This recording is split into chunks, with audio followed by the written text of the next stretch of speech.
I've been excited and looking forward to this conversation with Pastor Doug Plumley here at Ridgedale Baptist Church for a while, just to talk about first responder outreach and how do you serve and shepherd and support first responder families well.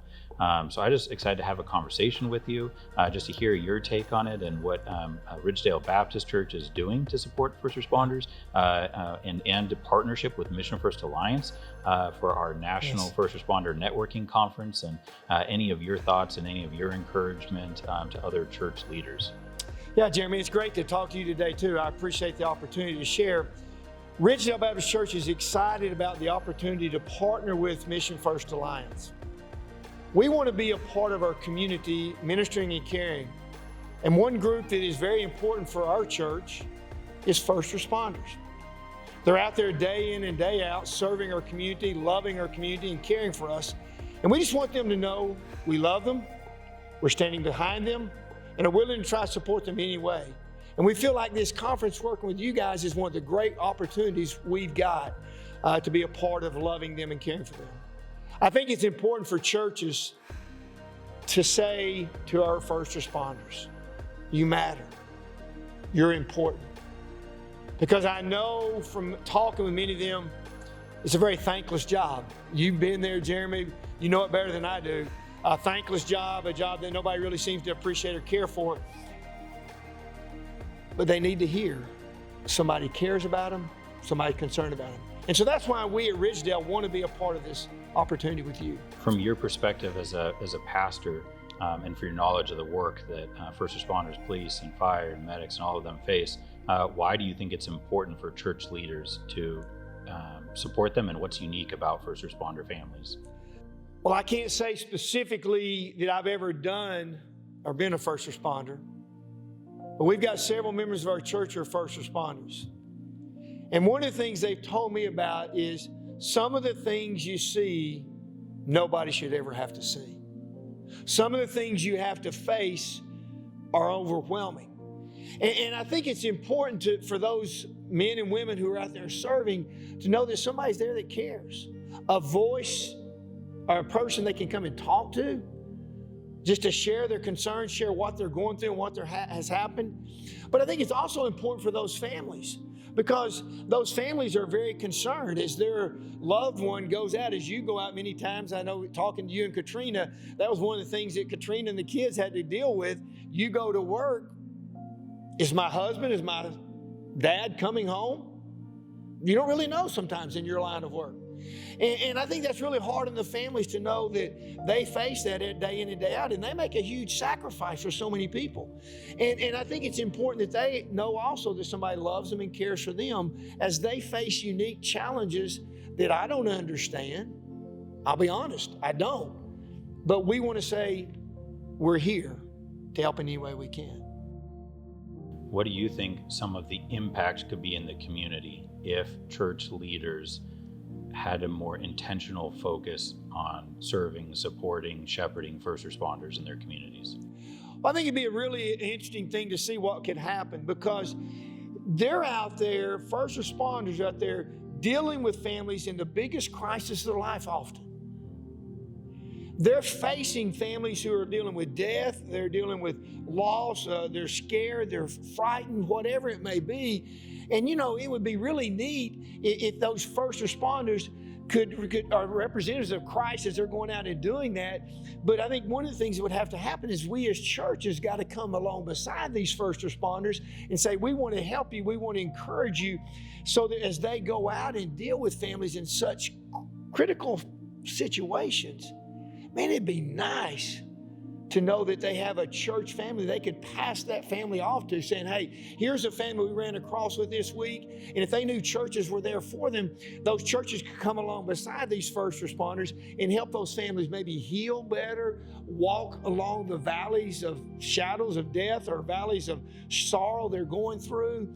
It would be a neat thing for those first responders to have a group of Christian pastors or churches they could hand them off to. We're just excited to be uniting the body body of Christ together for a greater kingdom impact. And we're so excited for more churches like Ridgedale Baptist Church to see that vision, to see that need, to come alongside the first responders and their family members in their churches and then in their communities to have a greater impact in their communities. And so we just so appreciate the model that you guys are setting, your intentionality, your love, your support for first responders. I think it's neat, the body of Christ, Jeremy, needs to work together. We don't do the best job. I think there's ways we can improve in that. And that's what I love about what you guys are doing. You understand it better than I do. But we want to just come along beside you and say, what can we do to help? And this is one way. We feel like hosting the conference is one thing. We tried to do some things with offering a rest stop at our church for first responders to come into. There's a place they can come in and fill out reports. There's a place they can come in and if they need to go to the bathroom or restroom time, they can come in and do that. There's snacks provided there for them. We just want to say to them, hey, we think about you. We're concerned and we're trying to figure out. We don't have all the answers. But if we can partner with you and partner with the first responders, that's what we want to do. Yeah. What would be your encouragement to other church leaders, other pastors, why it's important or why they should get involved or why, through the Alliance or why learn from each other? Like, what would be your encouragement to other pastors? Well, I think one thing is, I think many churches have some first responders in there. And I think about for our first responders, us stepping out to help has been an encouragement to them to know that their church does care. So I think for pastors, if you've got first responders in your church, you're making a strong statement to them to say, we're concerned about you, we're concerned about your families, we want to try to make a difference. So that's one thing, but more importantly, for many of those first responders who don't have a church connection, they don't have a church family, if we could love them, if we could support them in some way, maybe that might be an opportunity to share the gospel with them. It may be an opportunity to introduce them to Jesus Christ. It may be an opportunity for them to find a place to really have their family loved and cared for. So there's a lot of options, I think, that could do it, but those are a couple I'm thinking about immediately. Why do you think it would be important and beneficial for a church leader to come to this conference to be able to connect with and learn from and collaborate with other first responder ministry leaders and chaplains and church leaders and Christian first responders? Well, I think it's always important for me. I want to know what resources are out there that they're doing a good job. I don't want to start from scratch. As a pastor, I don't have the time to start all the networking you guys have done. You're out there doing this networking and doing an incredible job. Well, if we can partner with you, it's one thing instead of having to start from scratch. But I think secondly, I would look at that it's really important for us to say that as others, how do we better understand what first responders face? And coming to a conference like this, or a part of this conference, would give pastors and church leaders an opportunity to say, tell me what you go through day in and day out. How can the church come along beside you? And so I think there's a lot of value in just listening to first responders and hearing their stories and hearing how maybe we could be a part of it. So those are the two big things I would look at, showing support for your own first responders, but secondly, coming along beside and just listening and trying to understand what it's like day in and day out to go out, putting your life on risk to serve your own community. I think that's exactly it. I think there's so much that church leaders could get out of this conference, whether it's connecting with and learning from active first responders and their family members, whether it's learning what resources are out there, whether it's learning what other churches are doing, whether it's just the opportunity to network and know the resources, the options. I'm so excited for us all to be able to come together, to be in support of each other, in prayer for each other, to learn from each other, to collaborate and just watch what the body of Christ can do in our communities when we come together. There are many Christian counseling, trauma support, just general family support, marriage support types of organizations, discipleship focused, retreat focused, that are serving first responders day in and day out and understand the needs that they face. And then there are many active first responders that are coming with their spouses that have just been serving sacrificially for years, but now are in a place to see that Christ is the answer, and that they want to bring that to their coworkers and to their communities. And so, well, I think that's the one thing for churches is helping us be aware of what those resources are. I know for me, talking to you and Katrina has been so helpful to find out some of the things that y'all offer and services and support. But a lot of churches don't know that. And I think that's where the benefit would be for the churches is they can come in here, meet some of these trauma counseling centers, meet some of these other organizations that are going on. That would be very helpful because there may be a member of our church who comes up and has a tragedy as a first responder. And they go to our pastor and say, Pastor, what do I do? Well, I don't know. Having those connections that I could say to my first responder, hey, here's a great organization you can check with. Here's some counseling you can get. That would be the benefit for us because a lot of times in churches, and pastors particularly, it's about making connections. Helping the members of your church and helping those first responders in your body to make those connections and know where to go for help. So that's what I think would be a great benefit also for pastors and churches is just hearing those resources and knowing how to connect people when those things do arise.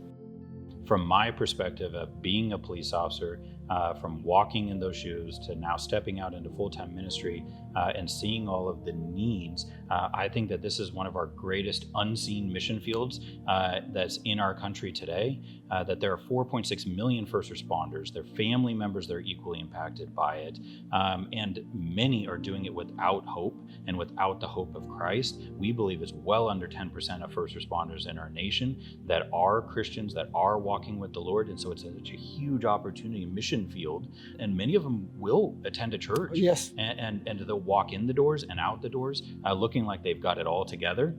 They're the ones that help other people. They don't ask for help. But they need the support. They're carrying heavy burdens, but on top of that, I see it as a mission field not only among reaching first responders, but I also see it as a mission field because if there is that partnership between churches and first responders, then it's access into the community, into the darkest corners of the community, into those that are the most broken and the most vulnerable and in the most need of support. Now those churches have a partnership and an opportunity to have a greater impact to bring the light of Jesus to our communities.